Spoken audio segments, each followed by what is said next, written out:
Good afternoon. Welcome to our guests and panelists to the Financing and Investing in Water Security and Resilience session today. My name is Christine Engstrom, and I'm a director in the Private Sector Operations Asian Development Bank, and I'll be moderating this interesting session today. Before we get going, opportunity to post questions throughout the session. There's a Q&A tab that you can press and insert your questions there. We'll answer as many as possible at the end of the session. Also want just to let you know that there's going to be an audience poll that will continue this session, and we'll seek to get your inputs on one interesting question.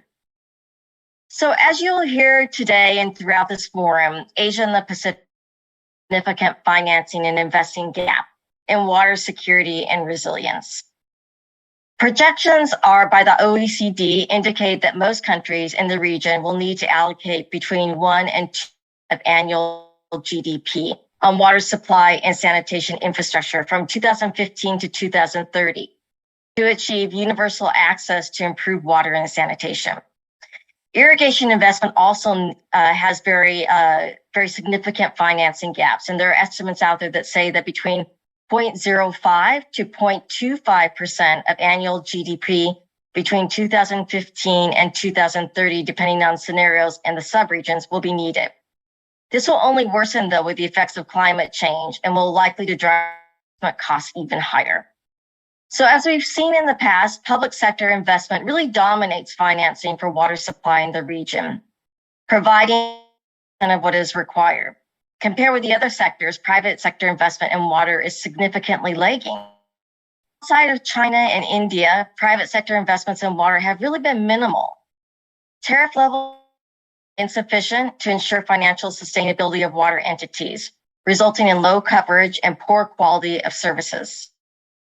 Similarly, water scarcity and inadequate water supply for industry, irrigation, and energy production can undermine economic growth in the region. This opening panel will explore some of these issues, including financing gap, including opportunities and constraints for achieving water security and resilience. To discuss this topic, I'm joined today by four really great speakers.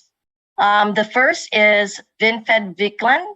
He is the Deputy Director General of ADB's Southeast Asia Department. We're so delighted to have Vinny here with us today.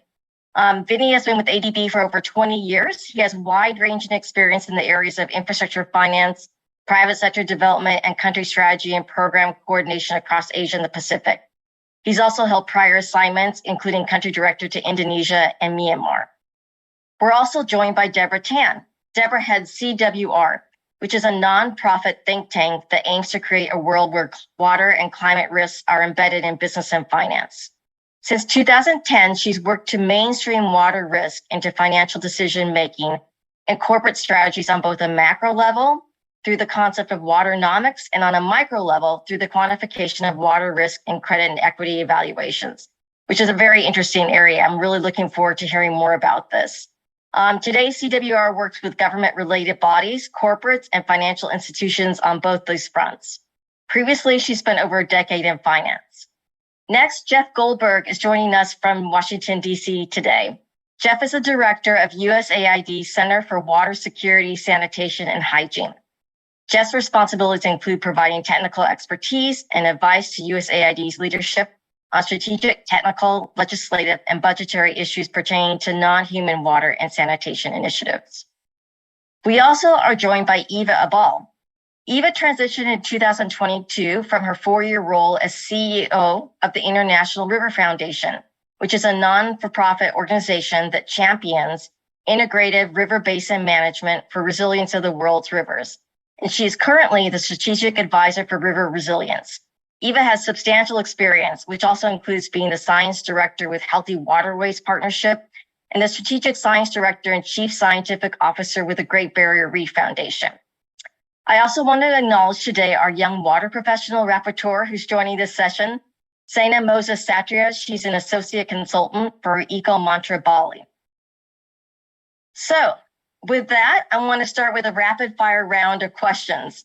I'm going to ask the panelists to give a short answer of just around 1 minute to get us kick-started, and want to turn to them and ask them for their own opinion in terms of How well do they think Asia and the Pacific has been working towards meeting the financing gap for SDG number 6? So Vinny would be curious to hear your thoughts on this subject. Well, thanks, Christine, and thanks for having me, and greetings to co-panelists and the audience. Look, the short answer, I suppose, to your question is no, the region is not on track and progress has been quite slow. Numbers really don't look good. About 1.5 billion people in rural areas and another 600 million in urban areas. This is over 2 billion people in Asia still lack adequate supply of water and sanitation. So in terms of investment requirements, I looked up some of the data from World Bank colleagues. Water supply and sanitation should be around $200 billion per year in terms of investment requirements. Add to this for irrigation expansion, average of 3 billion plus per year. And then you add to that the flood risks that have to be factored in, given the importance of water management. And add to that the tight fiscal situation, literally all countries in the region and the world. It's very difficult to imagine that progress on the SDG can be achieved unless we can find innovative ways to unlock the resources needed. I'm happy to discuss it later in the session. Thank you. Great, thank you, Vinny. Over to you, Deborah. What are your thoughts here? Right. Totally agree with Winnie. I think we're very far away from meeting, closing these gaps on finance. But I think, I just want to add that climate change will make this worse, right? We all, like was sort of said earlier this morning, that water is basically how we're going to feel climate change. And so we have to get on top of these gaps now, because as climate risks balloon, so will water risks, and they will just get worse. Also, compounding this is the fact that climate finance focus on adaptation is very, very small at the moment. Out of the whole entire climate change pie, we're really only looking at 7% going towards adaptation finance. And adaptation finance is mainly about water, right? And I think we all know that here in this forum. The other thing here to note is that it's not just Asia and poorer countries that will be at risk. I just want to also flag that this will be also a developed world problem. We already sort of see these with the sewage overflow in the UK and a whole bunch of things like that. So maybe a chance here is not just to rethink PPP financing or blended finance or any combinations of this finance, but also to sort of think about solutions that could also leapfrog Asia into the sort of like climate adaptation space, to include solutions that are already adapted as opposed to a step solution here. So to be more transformative here, not just with the way we're going to finance this, but also in the solutions itself. I'll stop there. Thanks. No, Deborah, thanks so much. Completely agree with you that we need to look at solutions that will innovate and help us to leapfrog. It's really important. Jeff would be curious to hear your thoughts on this topic. Yeah, thanks so much. Just want to echo the thanks to ADB for putting this on, and great to be here with all of you.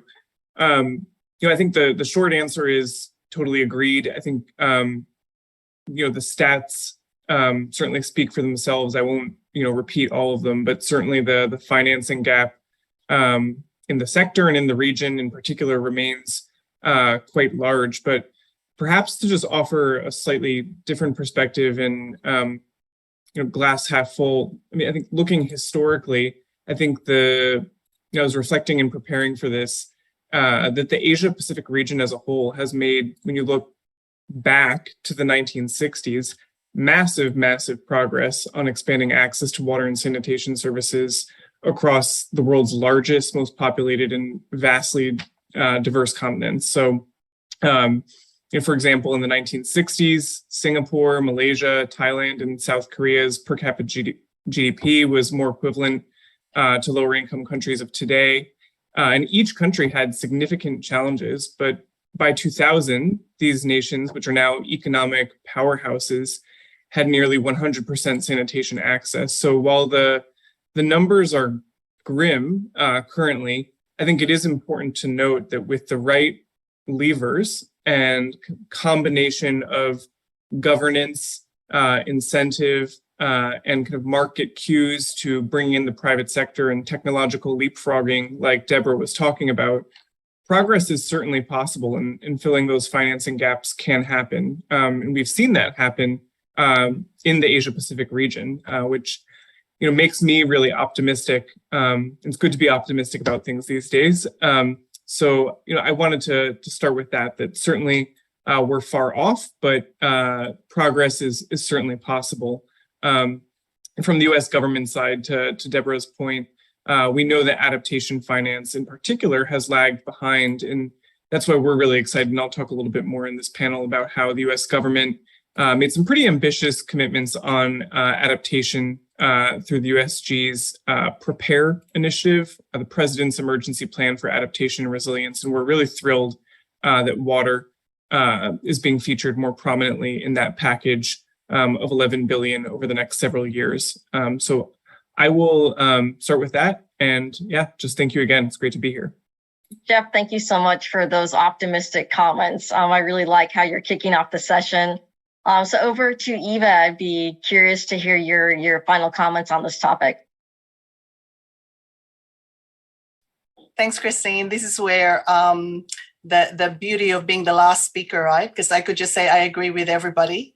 But I'd like to step back a little bit. I mean, I totally agree. I think we are not there yet in terms, especially in this region, in terms of the financing gap for SDG 6. But in saying that, I tend to look at the positive side. First of all, the SDGs and especially SDG 6 has provided Asia Pacific region with a common vision or a common target for rivers and water, because unlike Europe, we don't actually have a what we call is an agreed set of policies or guidelines together as a region. So SDG 6 is very critical for us, and talking about the financing gap for SDG 6 today is really exciting from my point of view.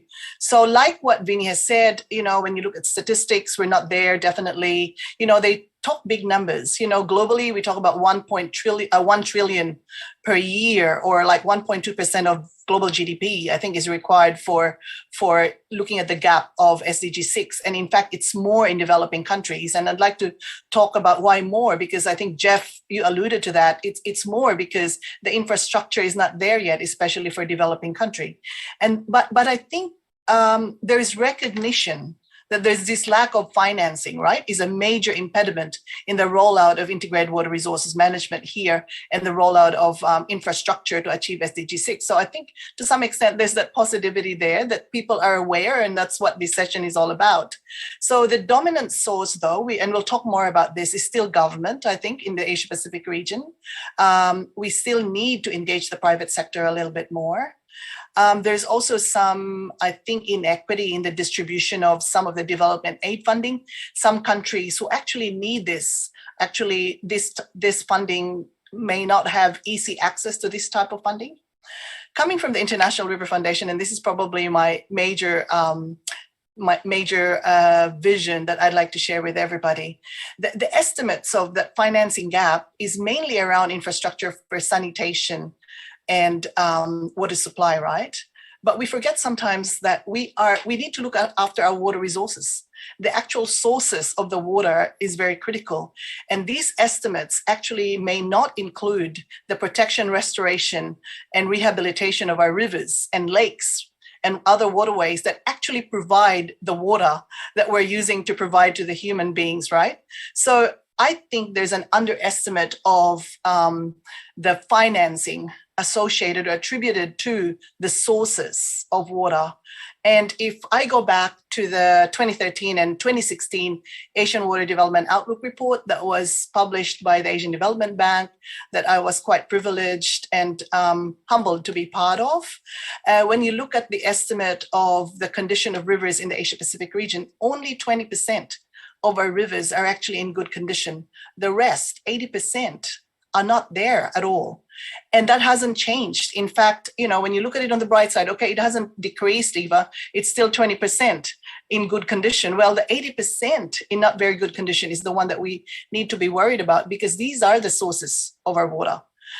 Restoration of rivers and these assets can be very, very expensive. And that's why I think we really need to have a look at, I think Deborah mentioned that we need to look at definitely working together on this one collaboratively, working in an integrated manner, looking at cross-sectoral solutions, for example, working innovatively. So the role of innovation is critical. And we need to work fast. As you said, Christine, climate change and the recent pandemic have made it far more tricky for us to actually achieve the vision for SDG 6. So I'll leave it with that. As I said, I start with a positive, right? There is SDG 6, we have guidance, and I think there's a recognition that there is that major gap in the financing of SDG 6 to achieve the vision. Thank you, Christine.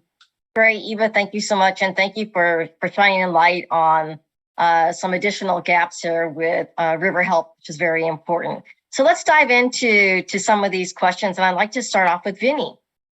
So Vinny, could you share with us a little bit in 3 minutes, which is quite short, and I apologize, some of the ways in which ADB is helping its developing member countries to really mobilize private sector financing and create more bankable investments in the water sector? Yeah, no, thanks. Maybe just very briefly on the what are the constraints that we see? It's about reforms, regulations. It's about and including capacity, and it's about projects, bankable projects. So with that, and I'm happy to talk about this in more depth later. But with that, what are we doing in Southeast Asia region, which I'm covering? We are approaching this in a number of ways. Firstly, more on the traditional side of our support, policy and regulatory reform. This is part of our wider public sector reform programs, which may be a combination of technical assistance, TAs, policy-based loans, sector development loans, and others, where we are tackling or trying to improve the enabling environment for private sector participation, regulatory tariff reform, taxation, creditworthiness of municipalities, etc. And the second more traditional area is the O&M opportunities under sovereign loans. So where we have sovereign loans, the assets created or funded under sovereign loans can help, and ADB can help, but we work with our government, member governments, in creating pathways for increased private sector financing, particularly in O&M. But in addition to these traditional ways, in more recent years, we've also been looking and exploring more innovative ways, including solution-oriented, as Deborah mentioned, ways to mobilize private sector finance. A couple of examples.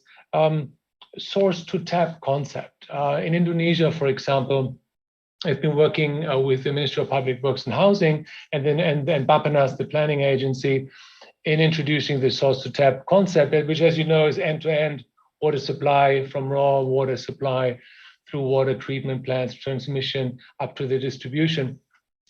And applying this framework helps in integrated planning and reducing the interface risks between the various parts of government agencies involved in these along the value chain. And that helps a lot for planning and for risk management, but also for identifying parts of the chain which are more suitable for private sector and which are less suitable for private sector. And just one example of new thinking that goes in. But we also, to give you another example of some of the more innovative catalytic debt financing platforms that we've been developing with like-minded partners, which address the bankability gaps for investment projects. So one example for Southeast Asia is, we call it the project Regen as an asset regeneration. There we have teamed up with HSBC, with Temasek from Singapore and Clifford Capital Holdings from Singapore, in setting up a new debt financing platform which supports commercial development of sustainable infrastructure, including in the water sector, not only, but including in the water sector.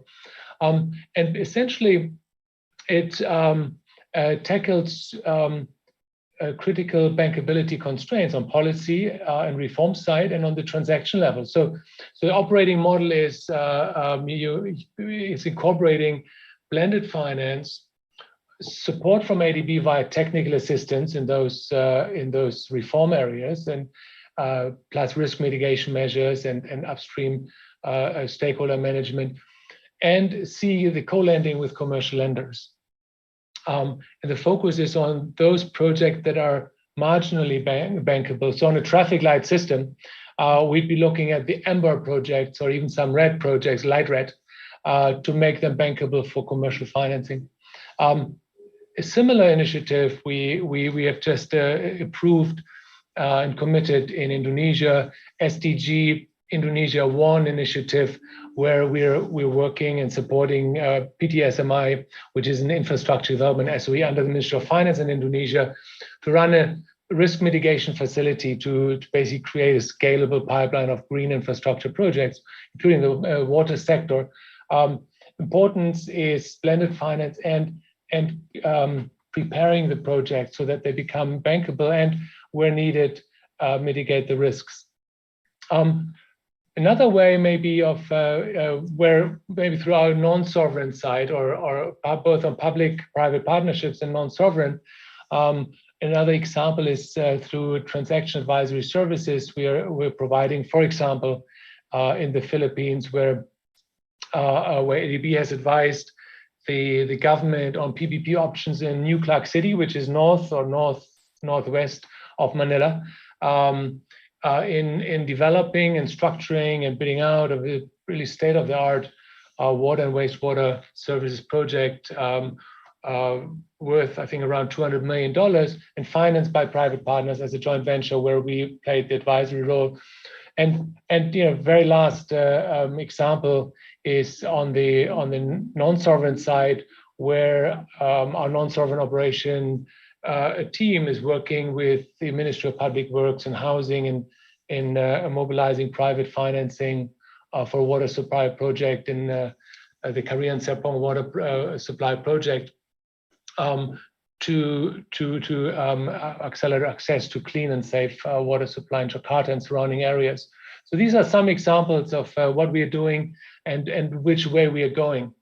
Thank you. Thank you, Vinny, for sharing some of those traditional examples, as well as now some of the innovative ways that we, ADB, are trying to approach this important segment.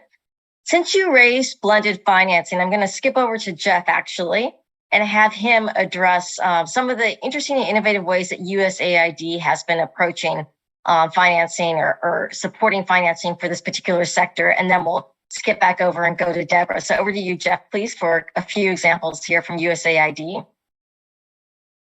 Yeah, thanks, Christine. I think that's a really natural transition. And just to affirm, USAID has a very, very similar approach. Our overall global water strategy emphasizes the need to utilize our public donor dollars in a catalytic way to mobilize additional concessional and commercial finance into the sector to fill these financing gaps. And so this blending approach is absolutely part and parcel of our priorities. And to be clear, I think it's important to note that this is exactly how we've approached financing the water sector here in the US as well. Blended finance and funding is commonly used in our domestic water and sanitation sector.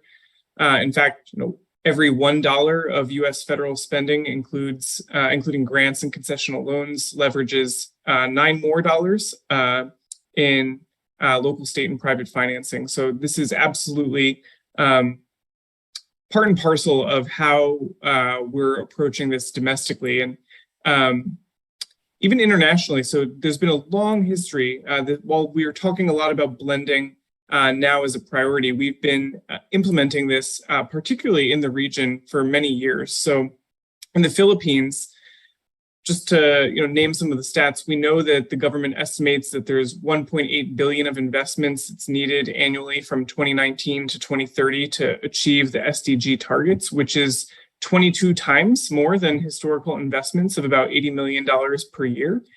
And so, recognizing this, public funds then have to be leveraged with private financing to achieve the rate of increase in access that we're all working towards. So the Philippines Water Revolving Fund, which the agency established with JICA, utilized a blended finance approach to mobilize more than $200 million for WASH. And USAID supported these efforts from 2006 to 2013. And just to get specific about kind of exactly what we were doing, we're providing technical assistance to the Development Bank of the Philippines and local commercial banks to really build their capacity to evaluate WASH loan applications and accelerate disbursements. And then another tool in our toolbox was that the agency, through what is now our U.S. Development Finance Corporation, co-guaranteed a partial loss credit guarantee of up to 50% that was then used to mitigate risk and drive further financing into the sector. And this effort has really continued. So with the progressive leadership of the government of the Philippines, we've been supporting our government counterparts to operationalize the new Unified Resource Allocation Framework, the URAF, which is intended to help facilitate and accelerate universal access to WASH by 2030 and to really operationalize the Philippines master plan for water and sanitation. And to do this, this includes leveraging market-based equity and credit and using, again, our public resources to help subsidize projects through viability gap funds and the like. So I want to give a plug for later in the week. If you wish to learn more about this example, including some of our other performance-based grant work that we're doing to accelerate services for the poorest households through output-based aid, I encourage you to join the session on Thursday that Joanne Dulce from USAID and our partners will be hosting on output-based aid and blended finance for household sanitation. And to be clear, I mean, this has been a truly global approach. I just gave an example from the Philippines, but we've used similar combinations of technical assistance and credit guarantees to mobilize new funding in India, Kenya, Nigeria, and elsewhere.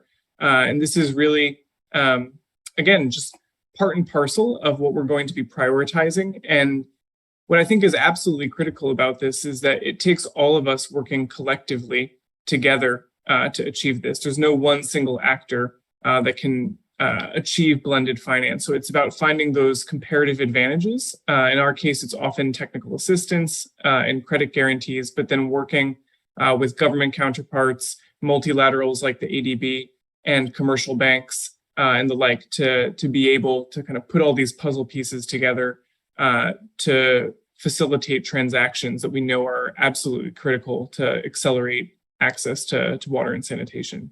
So I'll stop there, but we're quite passionate about this and eager to expand our network and to partner with others to accomplish this. Great. Thanks, Jeff, for shining light on some of these interesting innovations. As you rightly say, it's going to take a lot of different approaches out there to bring some of these transactions to market. Maybe we could hear from Deborah a little bit in terms of what it would be the actual impact on the growth or I should say the decline of GDP as a result of water scarcity. Can you please discuss a couple of ways in which water insecurity can impact economic growth? Thanks for that question, Christine. Sure, it's slightly off piece from blended finance. I think, the minister from Fiji kind of like put this in a nutshell this morning when he sort of said that one water risk or one climate event could wipe out the entire nation's GDP. And I think this is basically what we're sort of like facing on the waterfront because of clustered risks, because and this is also what he raised earlier. Many of our cities are sort of like clustered along a river, or by the sea, all of which face water risks. And, at CWR, we kind of like have put this under the band of what we've called waternomics. So kind of like macro risks that will impact the economy, macro water risks that will impact the economy. And I think people forget about these risks because we're so focused on WASH that water actually impacts multiple sectors and is a necessary ingredient in most manufacturing. mean, just look at something like semiconductors or TSMC, which has been in the news very recently. We can't make advanced semiconductor chips or any semiconductor chips without water. Water is also a mode of transport along rivers, which Ava sort of like highlighted earlier. You can see the Rhine is also reaching a dangerously low level where we would have to stop transport of goods along the river. And this is also going to sort of impact the economy, because then more goods will then be transported by roads, and fuel is very expensive now in Europe. And so, it has a knock-on impact. And we don't actually often realize how much we rely on water for multiple products. And I think that it's this kind of like cross-cutting issue that makes valuing and also assessing water risks or getting on top of water risks more, it's more difficult to sort of like do that. Because there's also, like Ava sort of like mentioned earlier, the problem at the source of these rivers, so the Alps and over in Asia, we have the Himalayan Hindu Kush, all of which glaciers are melting at a much more accelerated rate at the moment. And this is also obviously have implications for the 10 major rivers that flow from that region into 16 countries. And, these are huge rivers in Asia, like the Ganges, the Indus, the Yellow, the Yangtze, the Mekong, and so on. And we really should be treating these rivers like assets, or national assets, because on something like the Ganges, a third of India's GDP is actually generated on the Ganges River. But if you took the river at maximum flow and you emptied it out into, say, Lake Erie, which is the smallest of the Great Lakes in the US, you wouldn't even fill up one Lake Erie. But yet you have to sort of like manage 600 over million people as livelihood, water plus a third of India's GDP on this river. So whatever you must do, you can't let that river go down. And there's obviously been a lot of focus on this, but whether or not you've actually managed to manage this river properly is a different issue. And obviously at the in the mountains, you kind of like from a financial perspective is less investable than further along at the end of the river, where you would have large cities like Kolkata and even like things like Shanghai, right? So there's a discrepancy there. So how would you sort of like get finance to sort of value the entire asset together? But this is a macroeconomic, this will present a macroeconomic risk, and it will also have now managed to engage with enough financial people, and also through research have basically placed it as a sovereign risk. So finance has now recognized that underlying water stress could become a sovereign risk. So at the end of the rivers, so not managing water well could actually shift the rates at which countries can sort of like lend debt, or sovereigns can lend debt. At the end of the rivers, you have huge cities, right? And these are all going to be impacted by sea level rise. And here, beyond the cities at the end of these big rivers, there's also like Bangkok and Manila, and many of us are sitting there at the moment in this conference. And, Bangkok is what, like a third of Thailand's GDP. Manila is probably closer to 40% of the Philippines' GDP. So, we must absolutely protect Bangkok and Manila from sea level rise. Because otherwise, it could sink the entire nation's GDP. So it's not just Fiji, but it also matters to the rest of the countries or larger countries across Asia. So it's really about how to value this. And so whilst financial sectors understood that sea level rise also has implications on sovereign risk rating, how do we sort of like, by how many basis points? And so how would that shift interest rates and et cetera, et cetera. So this is really kind of like a macro underlying discussion that I would sort of say a lot of the water sector is absent from. And we would like to have more help and see more of you participate in these types of conversations. Lastly, I think, we've mentioned a lot about ag and agri, which is obvious, but, on the power generation front, I'd just like to sort of flag that probably about almost half of the 16 countries power generation lies in 10 river basins. And of this, probably about 90% need water to generate. So if the rivers go down, we're also going to sort of have an issue with power generation across Asia. So all these topics need to sort of like be figured out kind of like all at once. And we need to sort of find a holistic solution sort of like all together, together with finance. And for that, I would encourage the water sector to speak more directly with finance to sort of like try to assess these water risks now, because now is the time. We don't have a consensus way forward on this front yet. And we would love to hear more thoughts on this from everyone. Oh, thank you, Deborah, so much for raising these important issues. And speaking of rivers, I thought that we would now turn to Eva. We're running a little bit behind on time right now, but we'll turn to Eva before we go to our poll to hear from her in terms of how she can discuss putting a value on natural capital and ecosystem services that can help generate revenue streams to ensure its protection. I think that's a really interesting topic. So over to you, Eva, for a few brief comments. Thanks, Christine. And this is actually, I think, Deborah, thank you for that. That's actually a good segue to the concept of natural capital when you said that, rivers and waterways and our lake systems, they need to be treated as assets. We talk about dollars, we talk about finances, but we still talk about our rivers in terms of, the number of bugs, how fast they flow.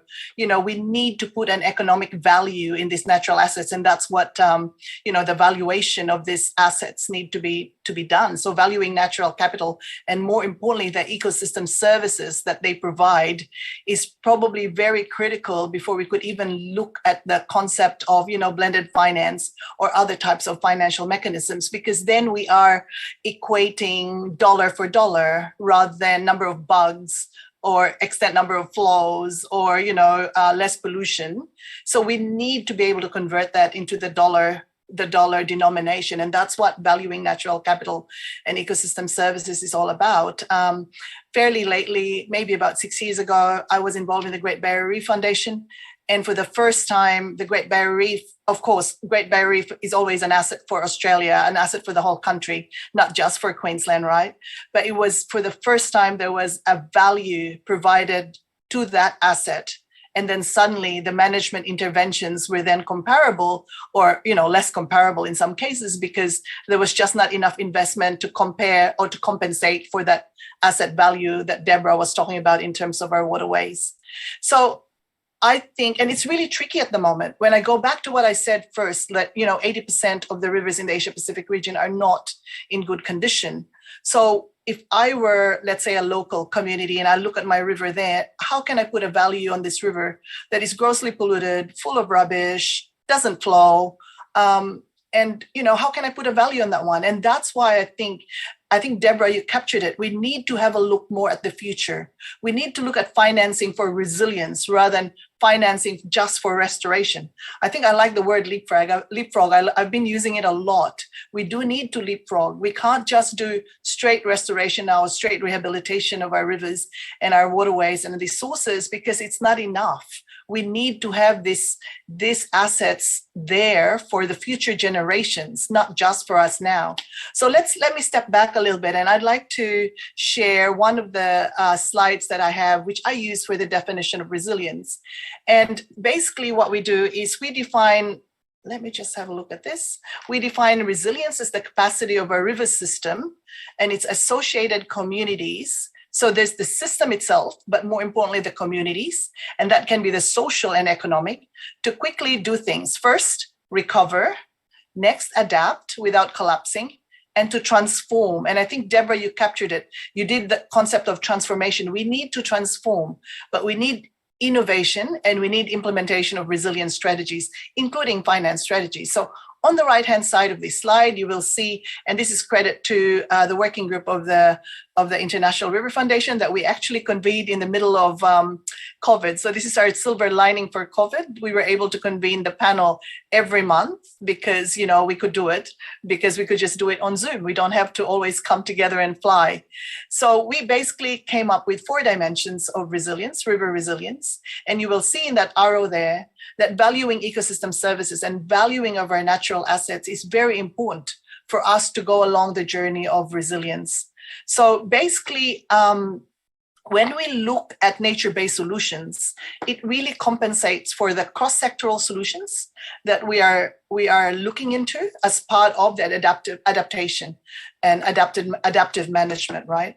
So when we look at the OECD report, the latest report, 2022 report, there's a statement there that there's still that pervasive undervaluing of our water resources. I mean, Deborah, you alluded to that. They're still undervalued. And the reason being is the straight economic valuation is good, but it's not enough. Lately here in Australia, we are campaigning for also including the value of the brand of the river. So what happens? So if you look at Great Barrier Reef is a good example, although it's not a river, but it's still an asset, right? So what is the value if we don't have that asset in Australia? What is the value if we don't have a Murray-Darling? I mean, Deborah, you said that. What happens if we don't have the Ganges River in India? So that's the opposite of looking at that. And that there has to be a dollar value associated with that. What is the value if we don't have this river for future generations? So I did a little bit of work with the Waikato River in New Zealand and Whanganui River, and it's very heartwarming and actually humbling that they have now returned the river back to the people, but also they've given the river a status, and so the river then becomes a spiritual connection to the residents and to the community and to economy. And when we start doing that, then we start giving the rivers and our waterways the value, and so the value of our natural capital. We need to put a value, because once we do this, governments, businesses, and community will find more reasons to protect and restore these assets rather than just leave them in their condition now. So we need to reverse the loss of these ecosystems. We need to align the finance objectives with the environmental objectives. So there's still a challenge in doing that, right? So we need to convert, what is a healthy river? What is a resilient river? To how much does that actually equate in terms of dollars? I know we talked a lot in IWRM Speak. We talk about pricing of water. We need to change that word to valuing water and water resources. So we need to leapfrog and talk about the value rather than just the price, because the value actually is more than just the price. It also includes, the relationship of the community and the relationship of the economies with these important assets. And that's what natural valuation is all about. So it is critical, and we are campaigning that all rivers should be given a nominal economic value that includes not just the services that it provides, but also the branding and the spiritual vision that it provides to its residents. So I'll probably finish with that, Christine. Thank you, Eva, so much for raising this, important point about valuing water resources. It's really interesting perspective for us to keep in mind. I would like to now turn to our audience to give them a chance to participate in this session. I'm going to ask our producer to queue up a poll for us.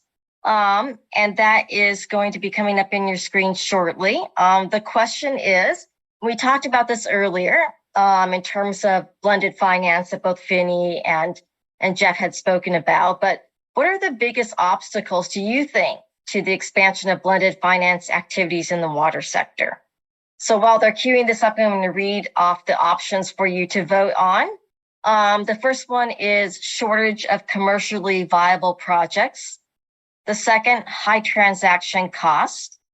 The third, development impact of blended finance is perceived as less than the impact of public sector finance. And last, insufficient returns or concerns about capital losses among potential investors. So I think actually I can vote for a couple of those. If I were taking a look at these, I think there are numerous ones actually out there. So let me just give you a few minutes. Yeah, high transaction cost. Yeah, out there. Let me just read this over again. Okay, so our options are shortage of commercially viable projects, high transaction costs, development impact of blended finance is perceived as less than the impact of public sector finance, and then insufficient returns or concerns about capital losses among potential investors. All very interesting answers. I see, yeah, we've got a lot of people coming in with the last one. We'll leave it open for just a little bit. I'll just have the producer tell me when we are closing down this poll.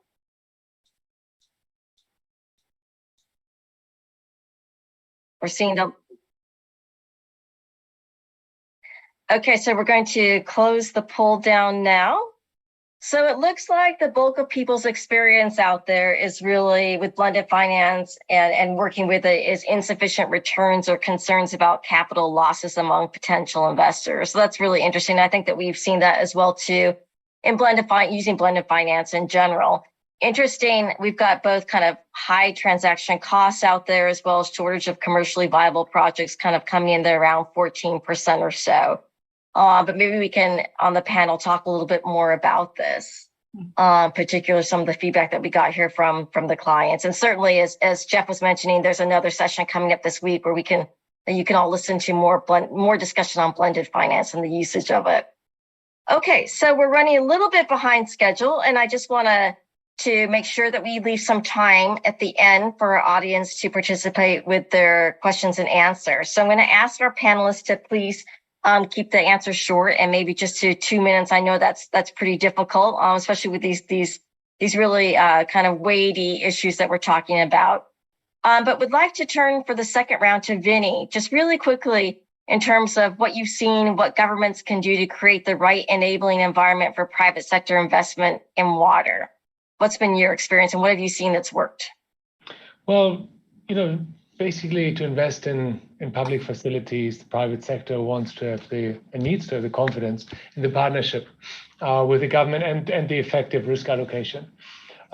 So I think just in terms of enabling environment for financing, two things are needed really: reforms and projects, bankable projects. So on the reform side, governments can and should work on policy reform, robust regulatory framework with risk mitigation measures, cost recovery, tariff. Also, the need for municipalities to improve their creditworthiness. So as their creditworthiness as off-takers, right? So that includes tax framework or domestic resource mobilization more generally, obtaining credit ratings, etc. There's a lot of homework to be done. And then, of course, capacity building locally, both on the national level and on the subnational level, particularly actually technically towards the innovative and transformative solutions that are available and being piloted and that Deborah and Eva and others spoke about. Secondly, the bankability of projects, the better project preparation, including risk mitigation measures to bring the projects from amber risk levels down to green levels. What's ADB doing? As mentioned earlier, our wider public sector reform programs, private sector catalyzing facilities or platforms to help develop and finance bankable projects. Through risk mitigation and using blended finance approaches. So we're doing in Indonesia, ASEAN-wide with the ASEAN Catalytic Green Finance Facility. But we're also working on and with PPP offices, both government-wide PPP office, but also PPP offices in individual ministries in improving the PPP framework. And then we provide transaction advisory services to governments to help identify and structure bid out and monitor, implement PPP projects. Maybe lastly, one thing that we are doing and our feedback we get from the market is that it's very useful. It's a knowledge product, the PPP monitor, which ADB brings out. It tracks the PPP environment in individual DMCs quite comprehensively, and that provides important information to the PPP marketplace, including investors and bankers. Stop here. Thank you. Great. Thanks, Vinny, for sharing those comments and the experience of ADB. Over to you, Jeff. Curious to hear how we can work with water entities to make them more financially sustainable. It's a tough question. Yeah, thanks so much. I mean, I think that Vinny just did a really good job laying out the need to create operational efficiency through increased tariffs, through tackling the nuts and bolts issues like non-revenue water at the utility level. But I mean, I kind of want to at the risk of just repeating, I want to maybe flip the orientation of the question on its head a little bit and say that I think that to make water entities financially sustainable, we need to be focusing on governance through and through. I think this applies both to wash service provision, but then broader water security, as Deborah and Eva have been talking about as well. And, from our perspective at USAID, some very simple fixes and kind of interventions on the technical assistance side really enable and send clear signals to the market to be able to create that financial sustainability that we're all seeking. And so an example that comes to mind, and I'll just be quick because I know we're short on time, but in our work with private water operators in Cambodia, one of the major bottlenecks to otherwise well-performing and credit-worthy private water operators were simple things like the amount of time it would take to process licenses to operate from the national government. And through some targeted technical assistance to be able to work with the national government to streamline and smooth that process and work as part of the broader decentralization agenda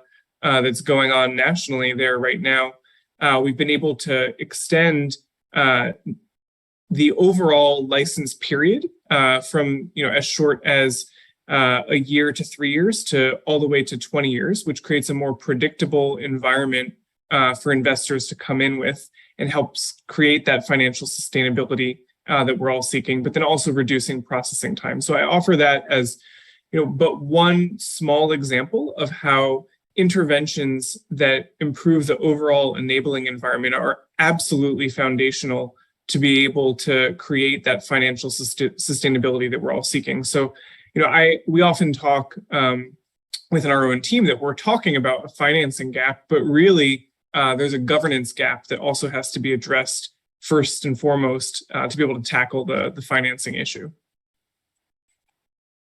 Great, thanks so much, Jeff. And I really like the examples using technical assistance, which is another powerful tool, and actually oftentimes which actually doesn't have to be used in great amounts to really kind of change the profile of a project. Really quickly going over to Deborah. So we've heard a lot about the potential for private sector investment, but with growing climate change risk and rising water scarcity, how are water risks being taken into consideration in the financial decision-making and corporate strategies in Asia? What are you seeing out there? Wow, thanks, Christine. Super broad question, 2 minutes. Before we dive into that, I just want to sort of riff off something that Ava and also Winfred and sure, absolutely, Jeff said. There are some broad policy sort of totally agree that it's a governance issue and that policy should lead. Something like waternomics on the Yangtze. You could look at China managing the entire river like an asset.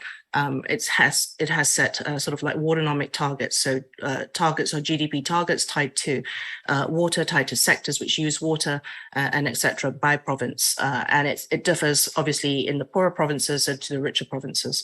And it's also spending about 20 billion at least on eco compensation and recovery and restoration of the river, 20 billion yuan. Something like Singapore is also kind of at the forefront. You do need to sort of break the siloed way of sort of looking at water, and you can see the PUB in Singapore taking on national coastal defense as well. And I think that should actually sit together. So that's kind of on a broad governance perspective. On financial corporates, I think that they're much better at valuing acute risks than chronic risks. So floods, droughts, the kind of event-driven water risks, they're much better at it. And maybe because that's we have insurance, and so we can price that with insurance premiums. The problem is now because of the increased frequency of events, intensity, and also compounded events. A lot of insurers may not actually, these acute risks turn into sort of chronic risks, and insurers will stop insuring.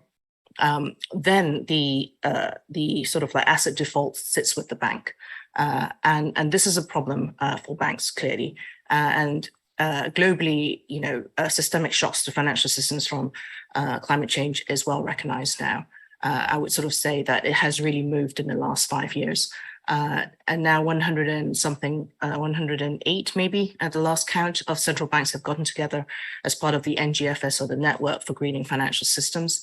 And they're pushing banks to stress test their assets to ensure that they have adequate capital to cover climate losses.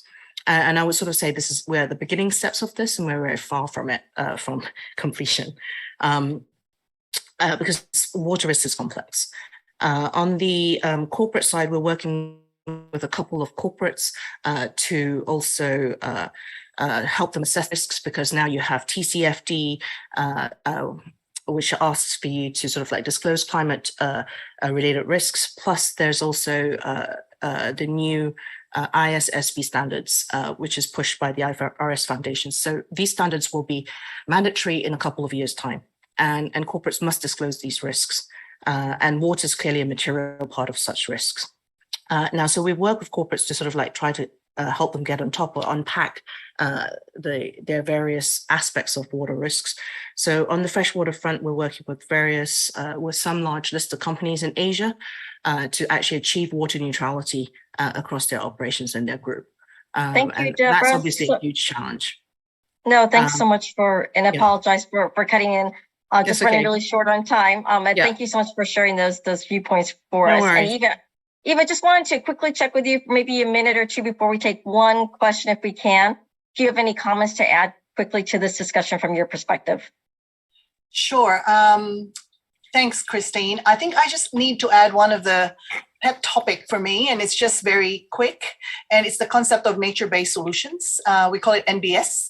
And the reason why I need to put that in, because it's actually a way of, first, let me step back with a definition. Nature-based solutions, sometimes people misconstrue that as just aiming for biodiversity and ecosystem health, and and so limited only into that aspect. But when you look at NBS, it really is a way to address societal challenges, whether it's climate change, whether it's flooding, drought, and others, or human health, with solutions that are inspired and supported by nature.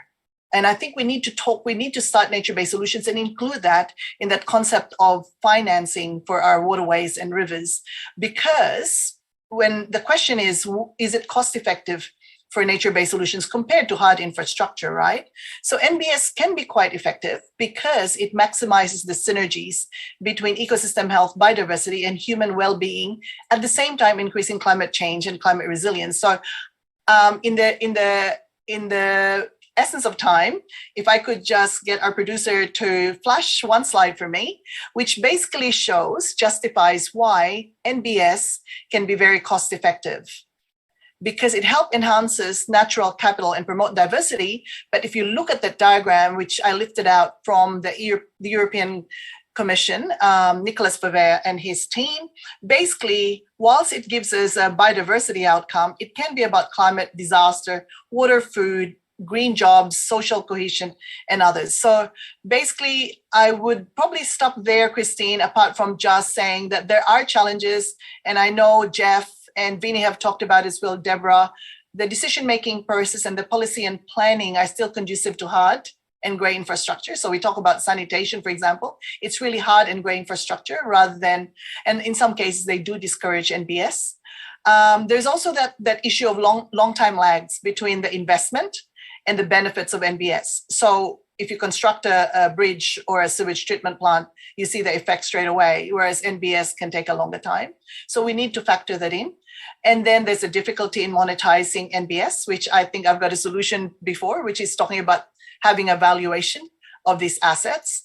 And the last one, it's just because there's a wide range of actors when we start talking about NBS.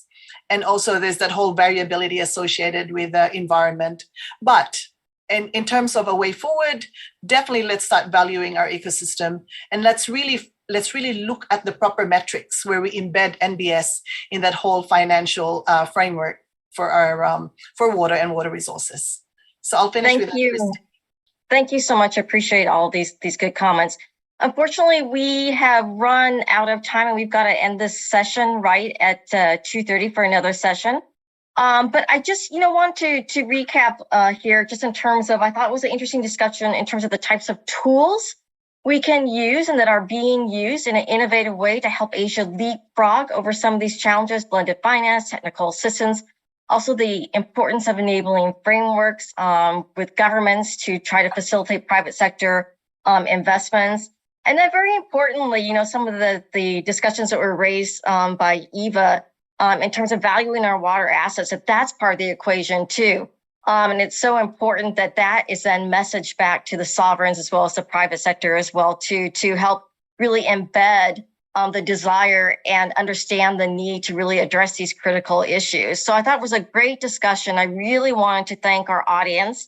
And you can reach out to our panelists separately and ask them your questions. Please feel free to do that through the conference. I want to thank especially their organizers and then as well as you, our audience today. This has really been an interesting topic today. I enjoyed the discussion and I hope that you all enjoy the rest of the Asia Water Forum 2022. So with that, we'll close out this panel and I hope you all have a great day. Thank you so much.